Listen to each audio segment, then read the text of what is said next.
Hi Paul, Ross from Hot Tub Superstore. I just thought I'd show you the chemical Watercare as discussed, and I know I'd send you a short email over. I think the best way to do this though is probably just in a short video as I'm going to do now, if it's okay with you. So the Smart Inline Filter, as it's called, found in a Legend 7. Of course, you've got twin filtration in your spa, but in this particular one you're going to use one with the inline feeder in it. So the aim of this is, the aim of this particular filter is it uses a tablet feeder held within the filter.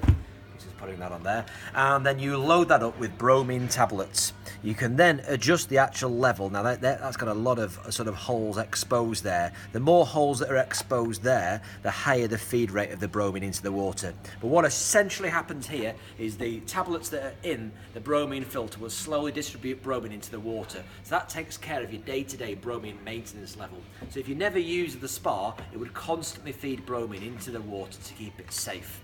The other thing you need to be aware of though, in addition to that, is to add some bromine granules into the water immediately after use.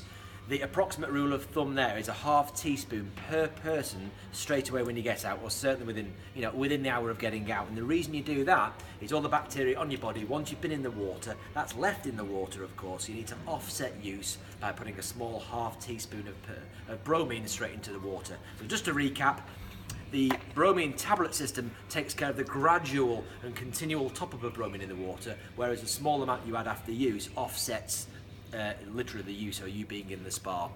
That takes care of the sanitisation, keeping the water safe. The other aspect of water care is that of making sure your pH and your alkalinity are right.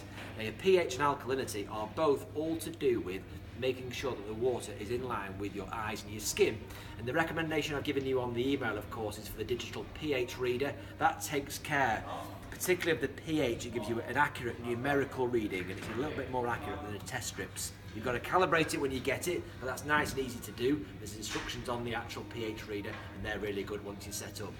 In summary, once you've taken care of your day-to-day maintenance level, once you always remember as well to add a small amount of bromine after use, and you ensure that your pH and your alkalinity levels are right, what you should experience is crystal clear water, just like that, 24/7, and it's likely you'll change that water 3-4 times a year on average. It's always quite good, I would say. My thing is micromanage your water a little bit in the early days. So you can use a test strip, because you are still going to use a traditional test strip, just to check that your bromine level is right on your spa. Again, if you're doing that a few times a day to begin with, it's probably over the top, because moving on, you would do it once a day at the absolute most. But in the early days, if it did go a little bit wrong, or if you had your tablet feeder sort of giving more or too little exposure, so it gave too much or too little bromine to the water, you know straight away, because you're doing regular testing, and you can adjust it and get it right. So a small amount of micromanagement in the very early days is not a bad thing. I'll keep it at that for now. Hopefully that is detailed enough without being too complicated. Any questions, give me a call. Best of luck. It is simple, and you should end up with crystal clear, fresh water and a great spa experience.